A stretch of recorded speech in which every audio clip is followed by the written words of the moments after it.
রাধে। আজকে রাত্রিরে নতুন একটা ব্লগে নতুন কিচেনের পক্ষ থেকে সবাইকে স্বাগত। আজকে কি বানাবো? গরম গরম কড়াইশুঁটির কচুরি। সেটা কিভাবে করি সেটা দেখতে তোমরা পুরো ভিডিওটা আমার সাথে থেকো। কড়াইশুঁটি ছাড়িয়ে নিয়েছি, এটা আমি ছাড়াইনি, এটা মা সকালে ছাড়িয়ে দিয়েছে। আর আদা কাঁচা লঙ্কা একসাথে মিক্সিতে দিয়ে একটা পেস্ট বানাবো।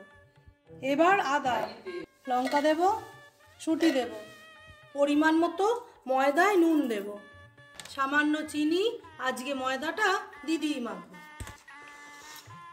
এবারে আমি রাইস ব্র্যান অয়েল দিচ্ছি। দেখো আমি কড়া বসিয়েছি, এবার সর্ষের তেল দেবো, জিরে দেবো, তেলে হিং দেবো, ফোড়ন ভাজার গন্ধ বেরোলে আমি বেটে রাখা কড়াইশুঁটিটা দেবো। বেটে রাখা কড়াইশুঁটি দিয়ে পরিমাণ মতো চিনি দেব, নুন দেব পরিমাণ মতো, হলুদের গুঁড়ো দেবো। শুকনো করে একটা পুর তৈরি করে নেব, তাতে যেন জল একদম না থাকে। এবার আমাকে নাড়তে হবে। এইবার একটু ঘি দেব আমি।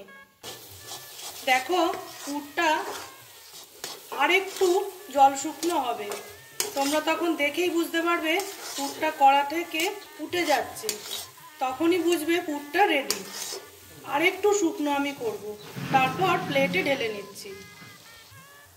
এইবার এই দেখো পুরটা এবার কড়া থেকে উঠে আসছে, তার মানে পুর আমার একদম রেডি হয়ে গেছে।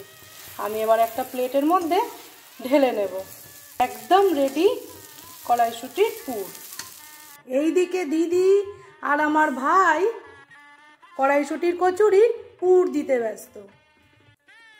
একটা বাটির মতো করে পুর দিয়ে মুখটা বন্ধ করে দিলেই আর পুর বেরিয়ে যাবার কোনো রকম চান্স নেই।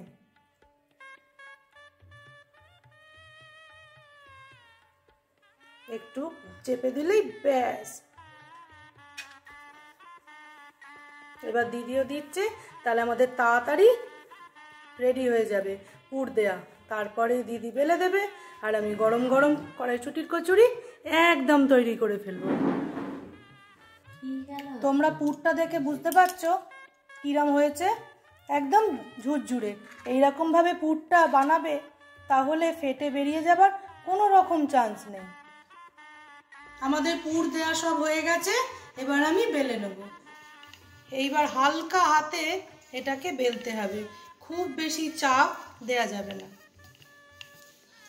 আমি এই সাইজটাই রাখবো, এর থেকে বেশি বড় করব না।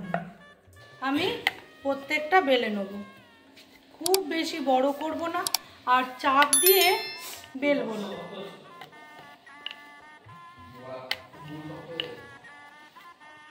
এইবারে কড়ায় আমি রাইস ব্র্যান অয়েল দেব কচুরি ভাজার জন্য।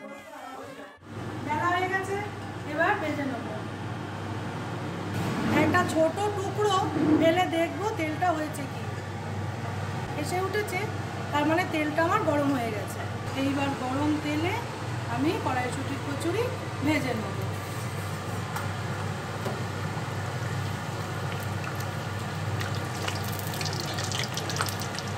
এবার উল্টে দিই, কিরম ফুলে ফুলে উঠেছে দেখো তোমরা, একটুও পুর বেরিয়ে যায়।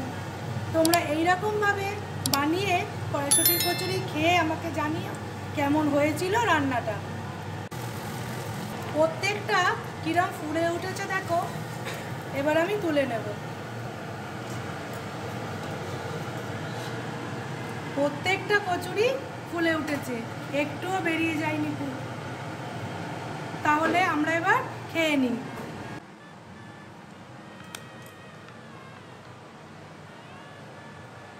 কড়াইশুঁটির কচুরি, তার সাথে নিরামিষ কাশ্মীরি আলুর দম। কাশ্মীরি আলুর দমটা তোমাদের পরের ব্লগে শেয়ার করে দেবো কীভাবে করলাম। আর ঘোষের মিষ্টি না হলে তো আমাদের স্বপ্ন পূরণ হবে না, এর সাথে আমরা ঘোষের মিষ্টিও খেয়ে নেবো। এটা আমাদের হঠাৎ করে স্পেশাল। এই মিষ্টিটা আমরা সবাই মিলে খাবো। তাহলে বন্ধুরা আজকের মতো আমি ব্লগটা শেষ করব। কড়াইশুঁটির কচুরিটা ছিঁড়বো, ছিঁড়ে তোমাদের দেখাবো ভেতরের পুরটা। এই দেখো, দেখছো পুরো পুর কিভাবে ছড়িয়ে গেছে। তোমরা এই রকমভাবে বানিয়ে খেও। আমি একটু পরে খাচ্ছি, আগে বাচ্চারা খা।